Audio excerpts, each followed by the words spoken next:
Eyesight is so remarkably and wonderfully complex that it's arguably our most important sense. Using a special camera, it's possible to look directly into the eye. The pupil has been enlarged so that we're looking straight through the lens of the eye at the pink retina at the back. It's pink because of the blood vessels immediately behind it. This is what produces the familiar red eye in flash photos.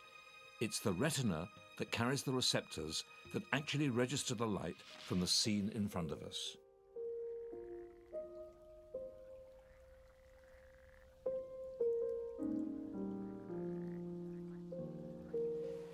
For such a complex system, it's remarkable how much our brains have to compensate for what we actually see. The lens in our eye produces an image on the retina which is actually upside down. Our brains correct this by telling us that what we're seeing is the right way up.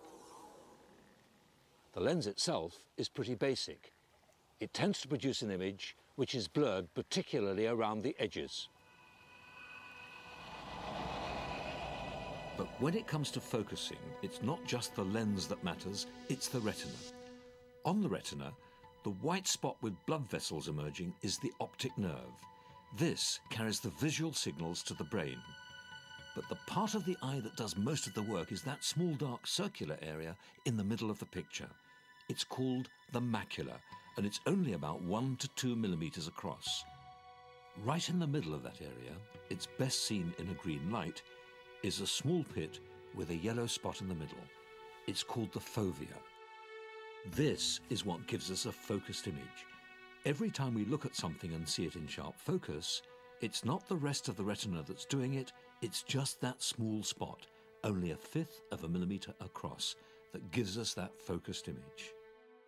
But because it's so small, what it sees in focus is only a small part of the scene in front of us. So the way we view something like this is to move the eyes around, seeing one small focused area after another. The brain receives these images and persuades us that everything in front of us is in focus. But it's an illusion. As we get older, our brain has to do more and more work. When we're children, the lens in our eye has a very pale blue color. By middle age, in many people, the coloration is getting stronger, it's going yellow, and by old age it can even be brown. But at all stages, the brain corrects and takes up that coloration so that we're totally unaware of it. And there's something else going on. At the front of the eye is the colored iris, and immediately behind it is the lens. In the eye of a small child, the lens is almost completely clear. But it's at the start of an extremely gradual process that affects us all. An eye at the age of 11. By 20, it's become a little bit cloudy. At 45, more so. At 80, definitely. As we get older, we don't notice this cloudiness developing because we simply can't remember how clearly we could once see things. But if it gets too cloudy, there's a limit to what the brain can adjust for. It doesn't happen to most people, but the lens in an extremely cloudy condition is called a cataract. It's so cloudy other people can see it. The effects of cataracts were particularly important for what happened in this garden some years ago. Earlier this century, the man who lived here at Giverny in northern France experienced many of these changes to his eyesight. In his case, it was particularly important because he was one of the greatest French painters of all time, Claude Monet. Over the years, he painted many scenes in these gardens. Not only are they masterpieces, but they provide a remarkable record of what was happening as age affects eyesight.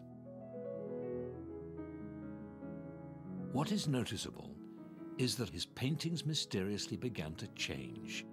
They became redder and redder. The reason? He was developing cataracts in both his eyes. These not only affected the sharpness of what he could see, but the way he saw the colours. In 1923, Monet had an operation to remove the cloudy lens from his right eye. It instantly changed the way he saw things. Shortly afterwards, he painted this scene with the eye that still had the cataract in it, and then again the same scene with the other eye where the cataract had been removed. What he saw with the cataract eye was this, and what he saw with the other eye where the cataract had been removed was this. It has much more blue in it. A close-up of the tree makes it obvious. The left eye with the cataract still in, and the right eye with it removed. Monet was so horrified by the colours he'd used when his vision was affected by the cataracts, he wanted to alter many of his paintings, and even destroyed some of them.